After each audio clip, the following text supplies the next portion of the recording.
Florida State gets upset by Georgia Tech. Let's talk about why.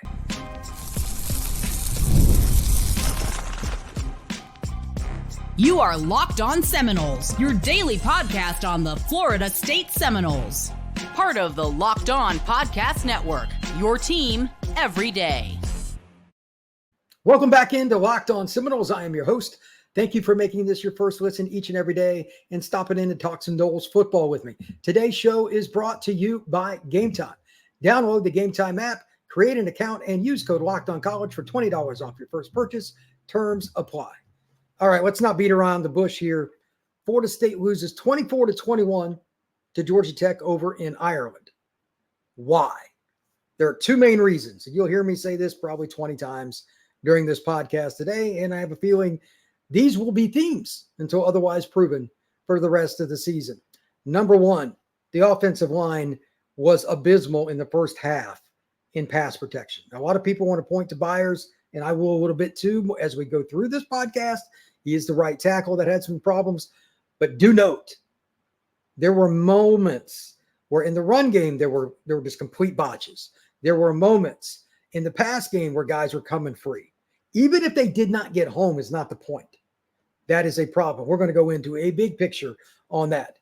Number two, on the other side of the line, you have multiple players, just like on the offensive line, that have a chance to get paid and play in this thing they call the NFL. They can pass rush. That is not in question. But when Haynes King only throws 16 passes, there's a reason for that. You just got ran over. Flat out, no ifs, no ands, no buts. Georgia Tech ran over Florida State for much, not all, but much of this game today. The stats aren't going to lie, and I'll get into that too. You got ran over. For this particular moment, let's start with the offensive line. As we move into the show, I will go more into the defense. But I wanted you to be thoughtful of these 2 points. And anybody wants to comment on this on YouTube, if you want to shout out on Locked On Seminoles for the X handle, that's fine. It's capital LO_ Seminoles with capital S. Have at it. Georgia Tech fans want to throw things, go right ahead. Hey, your team won. You were the better team today. You can go ahead too. Fire away. I would if I was a Georgia Tech fan. I get it. But let's get into the offensive line. This is super complex, and I know that's not a friendly thing to try to do in a podcast, especially if you're listening, and I'm not going to just like pull up film or whatever. But I even wrote down what this is a terrible, terrible sign. I got notes. I got just basic things. It's only 4 categories. First down runs. When I chart a game, that is the number one thing I look at. I don't care if it's a high school, college, or pro game. First down runs. How is the team you're focusing on doing? Especially the second half. I'll go into those stats in a little bit. Terrible. How are you doing on explosive plays? Florida State was atrocious in that category. And then finally, before we get just like the fourth stat is just like a whole bunch of numbers in general for a half. That's not a big deal. Finally, looking at it, I have one word. And I hope there's not many things under. Unfortunately, I almost ran out of room just on the first half. It's called concerns. Plays that just went awry or overall themes. Here are some of the notes that I had for Florida State that relate to the offensive line. First thing, O-line communication. I knew that I didn't have to go into depth to remind myself because from the outset, it was bad. Here's my question. Myself and pretty much every other Florida State media member rightfully said, experienced O-line, really good players, guys that have a chance to at least go to the NFL Combine, etc. Oh, by the way, more players capable of starting than they have of starting positions. All good. Georgia Tech's defensive line has a few good guys, one guy coming back, a couple decent guys on the edge and stuff, but they don't have a top 5 pick out there. They don't even have a first-round pick. Even after this game, they do not. And yet, they were the more A, physical team, B, apparently more versatile, and C, this is just mind-numbing, the team that was more consistent with mental judgment, meaning not giving up terrible run gap fits, not busting on a pass rush where you give DJ just an easy run up the middle to pick up a first down. They made fewer mental errors. The team that was maligned, and rightfully so, on defense last year. That is unacceptable. Florida State's offensive line, as I look at this, there is no excuse for it. Some will say, like Atkins wasn't there, he went to the game. Baloney. Let me be clear. This is not a Florida State coaching problem. The staff is established. They went 13-0 last year for a combination of reasons, coaching staff included. And while they get credit, players get credit. But with this many players coming back, and with this many players having played together and having a fifth-year senior at quarterback, the combination should not lead to just complete and utter bust. Maybe you have one or two a half, or you get one guy gets beat. They had some series where multiple plays, it was like a jailbreak, where either one guy was scot-free or almost, and another guy was coming through, and you're like, this kind of reminds you in reverse. For those of us who remember, Florida State in the 90s playing Georgia Tech, and we're talking about like 95, 96. Like once you get past that era where Florida State turned the corner with Charlie, Georgia Tech had some good teams, but Florida State always gave their O-line fits. I mean, really, really bad fits. Godsey was a quarterback at Georgia Tech. We were talking to his dad. He hated Florida State's defense because they hit his kid so much. Like, I know the guy. His kid was a good quarterback, but he was getting hammered. It was in reverse today. DJ was under duress, and he struggled sometimes because he didn't have time to get the ball down the field. 2 points off that. First, I don't think Florida State's coaching staff was surprised. Why do I say that? Twofold. They didn't plan to throw the ball downfield on first down a lot. They really didn't. The only time they did was off shots, which everybody knew they were going to do. DJ's a play action guy, and they got a ton of speed at receiver. Not a shock. But they even reduced it more as the game went on until they absolutely just had to throw it down the field, which, by the way, is bizarre. Because on that last drive where they scored 2 fourth downs, great pass protection. Football is so wild. It's unbelievable. The other thing with it, with all this stuff, Georgia Tech secondary, for the most part, was pretty good. For the most part, they were pretty good. I didn't like their situations at the end on their part. I don't know what the calls were. I'd love to know the exact, and I do mean exact details, because like the play to Benson where he caught the ball inside the 5 right around there, then Florida State ended up scoring. That was a terrible play call. You can't put man coverage against guys like Benson and stuff are terrible. And that's why I thought Florida State would hit a couple of big plays down the field, and they didn't. So that's like, I'll get a little bit of discussion about receivers later, and I know somebody's going to comment on it. We do not get, I cannot stress this enough, watching a game on TV is terrible for any kind of information about secondaries and receivers. You have to see the play, literally 100% of the play and all of the plays from start to finish for the whole field, seeing from a vertical view. We don't get that. I'm not going to tear up the Georgia Tech secondary in general or the Florida State receivers and tight ends, whatever. We don't get enough. It sucks. It's just never going to happen. The TV copy follows the ball in the quarterback. So I'm going to leave that alone. To that point, though, they just didn't take shots. All these short passes that they had designed were part of the game plan, but then it got worse. In my opinion, they're like, okay, we're getting shellacked here. We're going to have to change a few things at halftime, but you could tell they still worried. They did not want to throw the ball on first down. They wanted to be a very slow, grinded out team. That is not what most Florida State fans are trying to sign up for, but it's obvious that there's something wrong in that connection there, because it was even more than I thought. And I warned people, I said, DJ will throw for about 230 in this game. For the exact total, to be honest with you, I don't even know if he made, I don't think he made 200. If he did, it was bare.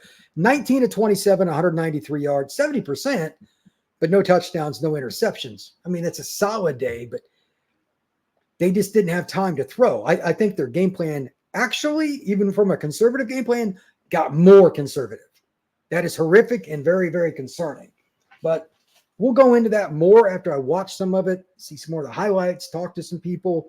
But that'll be Sunday, Monday, Tuesday. We'll kind of go into that some more. But right now, if I had to pick, the biggest problem for Florida State is the offensive line, because your receiving corps is flat out set up for screens and bombs. It's not going to be the greatest in the middle of the field because you lost your 2 big power guys from last year to the NFL, and Jaheim was just a super unique tight end. He's gone as well.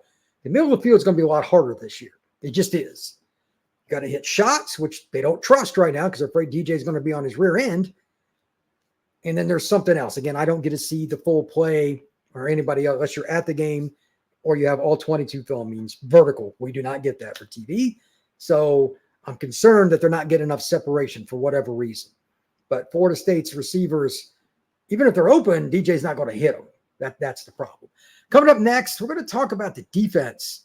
What happened? Give credit to Georgia Tech, by the way. But why did you struggle so much stopping the run against Georgia Tech when it was apparent they weren't going to throw the football? That's next on Locked On Seminoles.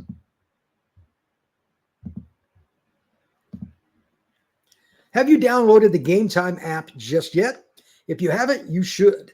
Gametime is the opportunity for you to get tickets on a whole bunch of different things, anything from concerts, movie tickets, soccer, baseball, basketball, Florida State football, whatever you're looking for at the touch of a finger on your phone. Just download it. Find what you're looking for by typing in something like Florida State football, Miami Dolphins football, Atlanta Braves baseball, whatever it is you're looking for. You can see from the seat that you click on what the view is from that seat. It's a great way to do it. They also have last-minute tickets. They also have last-minute opportunities that are flash deals for very good prices. Gametime is the way to go. So with that being said, make sure you check it out. All you have to do, take the guesswork out of buying tickets with Gametime, download the app, use code LOCKEDONCollege for $20 off your first purchase. Terms apply. Again, create account, LOCKEDONCOLEG for $20 off. Download Gametime today. Last minute tickets guaranteed.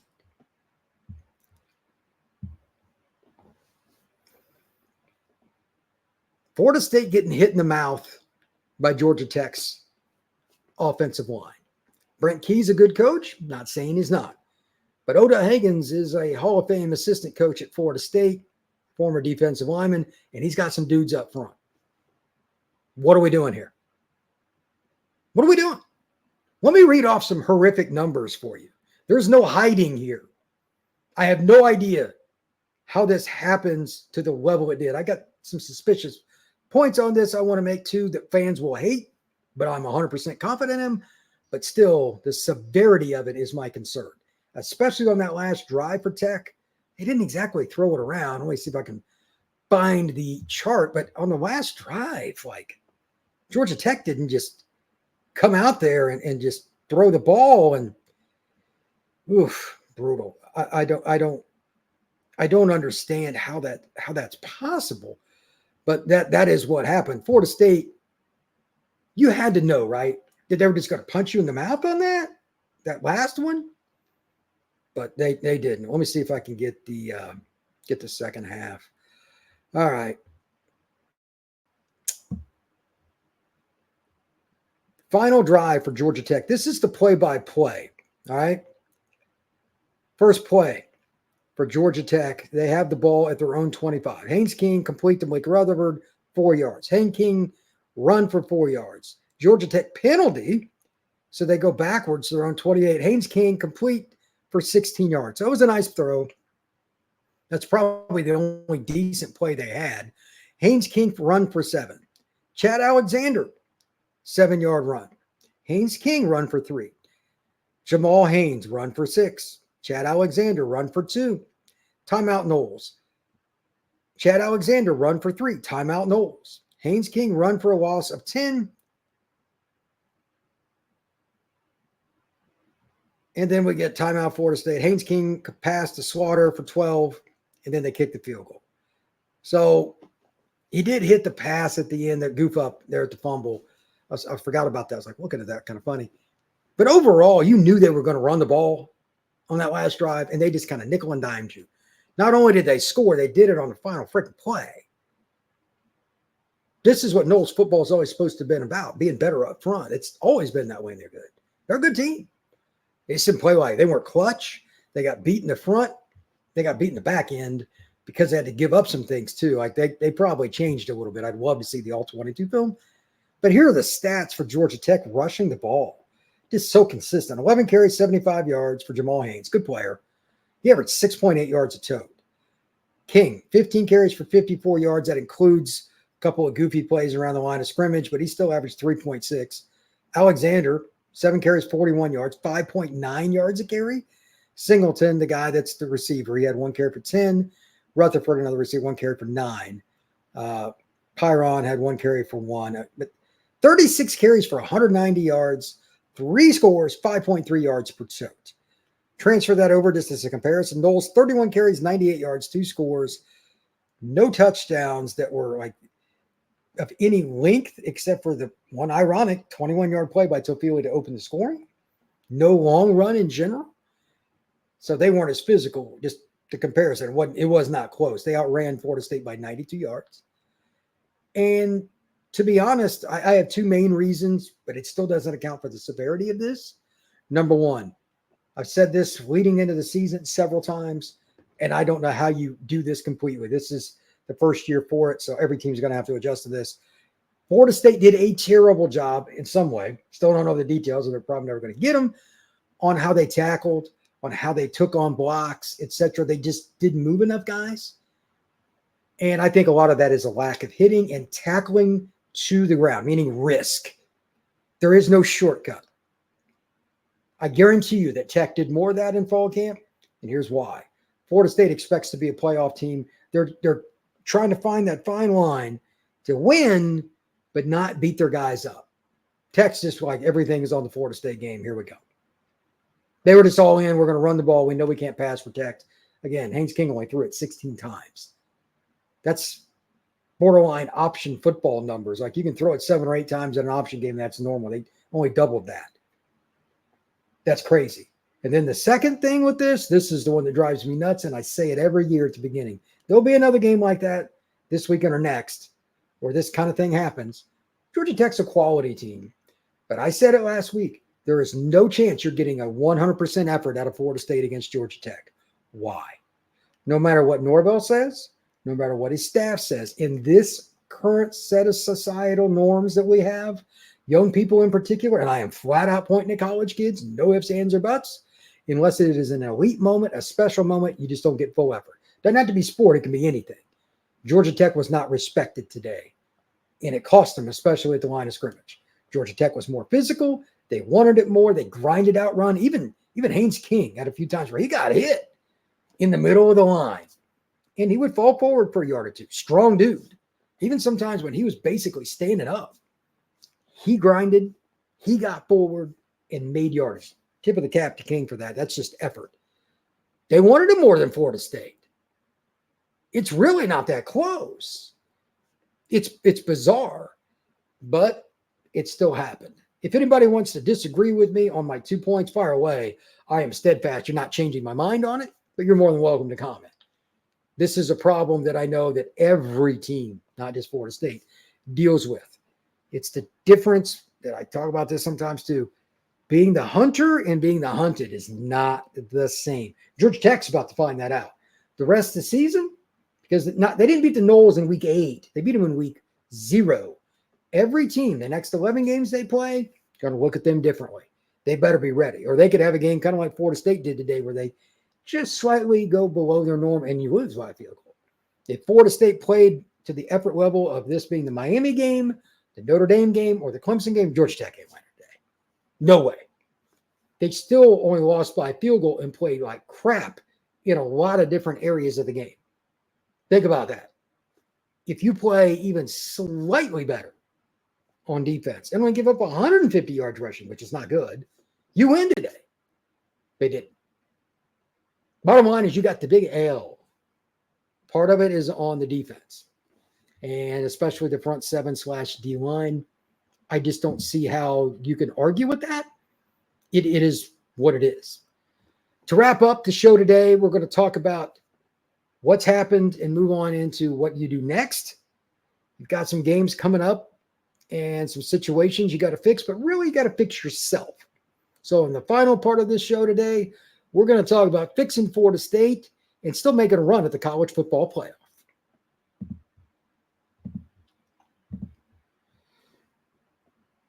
You've heard us talk about FanDuel, America's #1 sportsbook. Well, we have something a little bit different for you. Now through the 22nd of September, FanDuel customers can bet $5 and get a 3-week free trial of NFL Sunday Ticket from YouTube and YouTube TV. Then with a YouTube TV base plan, you'll be able to watch every single regular season Sunday afternoon out of market game. We get blacked out all the time. All you have to do is have a Google account in a current form of payment, and you can cancel at any time you like. Just visit FanDuel.com/lockedon to download America's #1 sportsbook.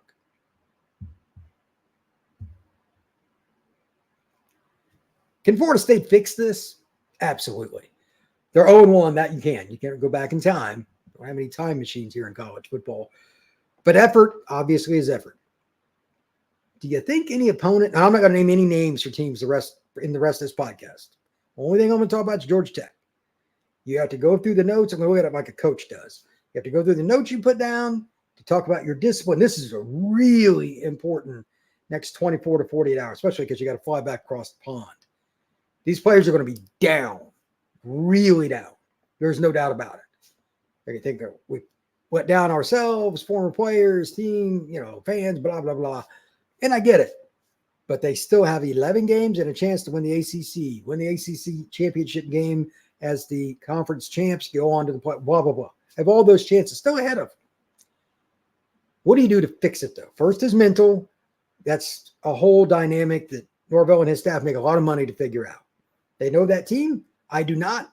I'm not going to jump into that bag and try to figure it out, even if I had a chance to go interview every player, which obviously I don't. That's a psyche thing. They got to know their team. How do they get them out of it?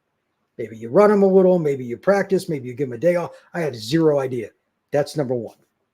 2, you got to just fix the things we talked about, and it's just straight work. There is no shortcut. That I'm 100% certain of. The pass protection stuff, there are mental things that are goofy. We don't understand why. But I do know this. For those of you that are on YouTube, the way the page is set up to view it, I have a sidebar. I can put notes. I put 3 things and then one word for the last. But upset, I talked about the pass protection and the run defense, which we went through that. The only other thing I have is a 1 word with a question mark. Maturity. Let's find out how mature this team is. Got a lot of seniors and graduate students. But are you mature as a football team? To fix what happened, you better be. Or you better start in the next 5 seconds. Because Florida State right now doesn't look like one. You sort of fixed some of your problem during the game. Hey, the offensive line definitely played better in the second half with pass protection. By the way, just for full disclosure, well done on the drive for the touchdown and the tying score. 4th down plays all around DJ and all that stuff. We're good. But DJ kind of got short-sighted. I'm sure he's taken a lot of flack and some shrapnel, if you will. I don't think he played near as bad as some other people did.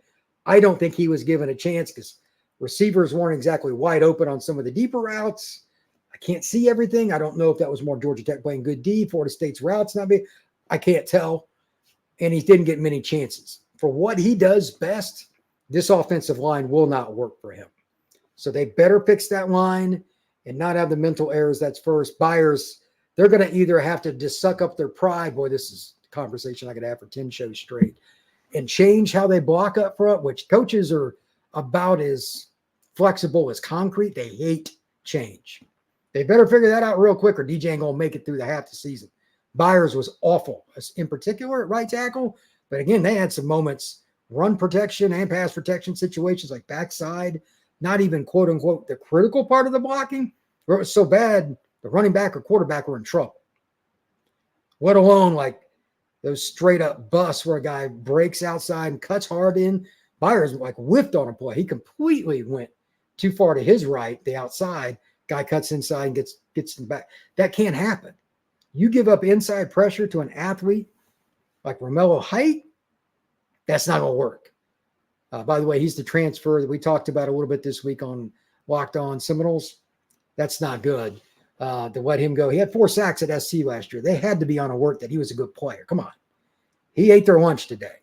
The other part of this with it, they got to be able to shake it off and get into their bag and hit.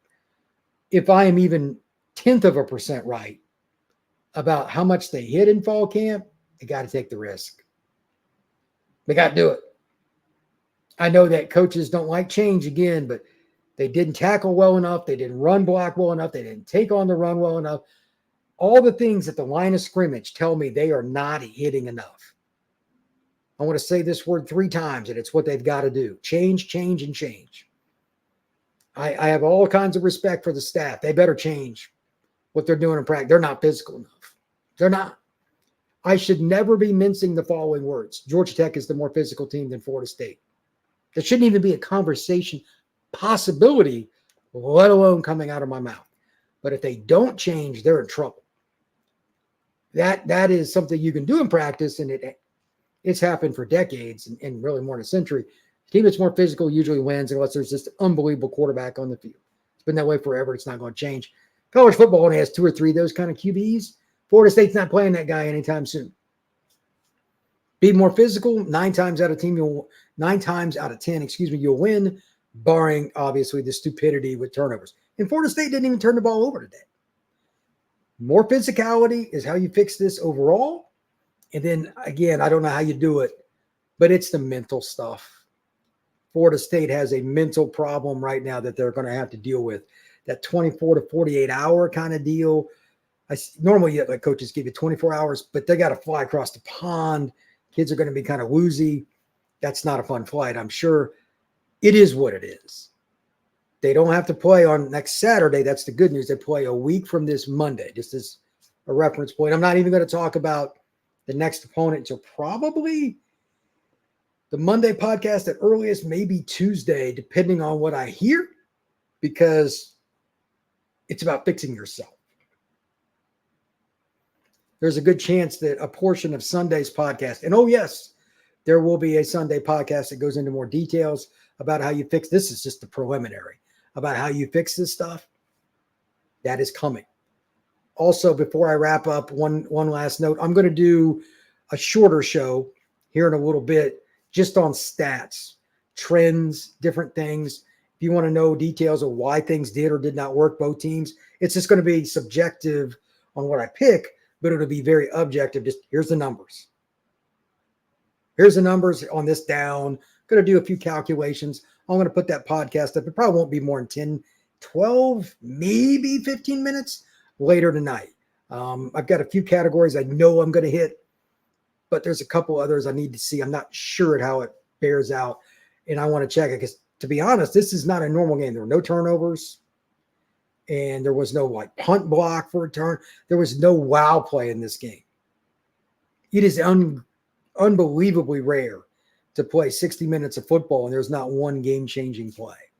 There were a couple of big runs that were kind of good, but even Tofila's 21 yards, it's 21 yards. So we'll talk about some of those things. One of them, by the way, will be Florida State's lack of explosive. That's a guaranteed. I might even lead with that. I don't have time to talk about it now, but that's a problem. Again, that's offensive line as a major focus point. We'll go from there. But we will have a show later tonight, and B, we'll have a show Sunday through Friday, pretty much from now on. And if Florida State plays on a Saturday, it kind of depends on what I got going on, but I will have a show afterwards. Depending on the game and the situation, I might start doing some live shows too. Need to get this situation fixed, though. So thank you once again for making Locked On Seminoles your first listen each and every day. As a shout out, I just did a podcast right before this one with Spencer McLaughlin on Locked On College Football. I'm actually going to take a snippet of it, and we're going to bring it over here, just talking about his opinion on what happened, my opinion. We actually have some variations, and that's about a 10-minute segment I'm going to drop on here as well. But thank you again. I truly appreciate it. Hit that like button, that notification bell, subscribe, rate, and review, and I will see you again later this evening.